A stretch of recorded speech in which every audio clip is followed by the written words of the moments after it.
नमस्ते दोस्तों, आज हम एक ऐसा विषय लेकर आए हैं जो न सिर्फ भारतीयों के लिए बल्कि पूरे देश के लिए बहुत महत्वपूर्ण है। हाँ, हम बात कर रहे हैं अनुच्छेद 370 की। तो बिना देर किए चलिए शुरू करते हैं। तो पहले समझते हैं कि अनुच्छेद 370 है क्या। यह अनुच्छेद जम्मू और कश्मीर को एक विशेष स्वायत्तता देता था। मतलब इसके तहत जम्मू कश्मीर को अपने कानून बनाने की आजादी थी। यह अनुच्छेद 17 अक्टूबर 1949 को बनाया गया था, जब भारत कई राजनीतिक प्रक्रियाओं से गुजर रहा था। इसका उद्देश्य था जम्मू और कश्मीर को एक अलग सांस्कृतिक और राजनीतिक पहचान देना, क्योंकि यह एक विशेष क्षेत्र था। आपको पता है अनुच्छेद 370 कब लागू हुआ?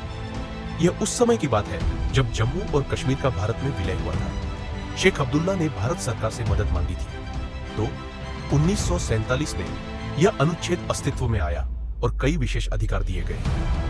जो चीजें इस क्षेत्र को अलग बनाती थी, उनमें से यह एक प्रमुख बात थी। यह अनुच्छेद इसीलिए भी महत्वपूर्ण था क्योंकि इससे जम्मू कश्मीर की विधानसभा और सरकार को अधिक अधिकार मिले हुए थे। लेकिन दोस्तों, आज के समय की बात करें तो अनुच्छेद 370 को 5 अगस्त 19 को हटा दिया गया। इसके साथ ही जम्मू कश्मीर को 2 अलग अलग केंद्र शासित प्रदेशों में बांट दिया गया, जम्मू और कश्मीर और लद्दाख।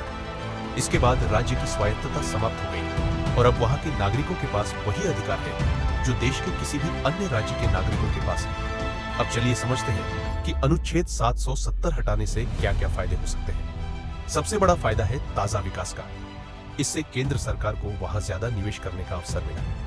अब भारतीय नागरिक वहां संपत्ति खरीद सकते हैं और व्यवसाय भी खोल सकते हैं। कई लोग मानते हैं कि यह आम लोगों की जिंदगी बेहतर बनाने में मदद करेगा, लेकिन दोस्तों, इसके कुछ नुकसान भी है जिन्हें हमें ध्यान में रखना चाहिए।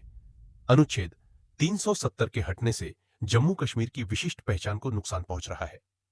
कई लोगों का मानना है कि यह स्थानीय संस्कृति और परंपराओं को खत्म करने जैसा है, और चूंकि यह क्षेत्र पहले से ही सीमा विवादों के कारण संवेदनशील है, तो यह स्थिति और भी जटिल हो सकती है। तो दोस्तों, आज हमने जाना कि अनुच्छेद 370 क्या है, इसका इतिहास, वर्तमान स्थिति और इसके फायदे और नुकसान क्या है। आपको क्या लगता है, क्या यह फैसला सही था या नहीं? अपने विचार कमेंट में जरूर बताइए। और अगर आपको यह वीडियो पसंद आया हो तो लाइक और सब्सक्राइब करना ना भूलें। मिलते हैं अगले एपिसोड में। तब तक के लिए अलविदा।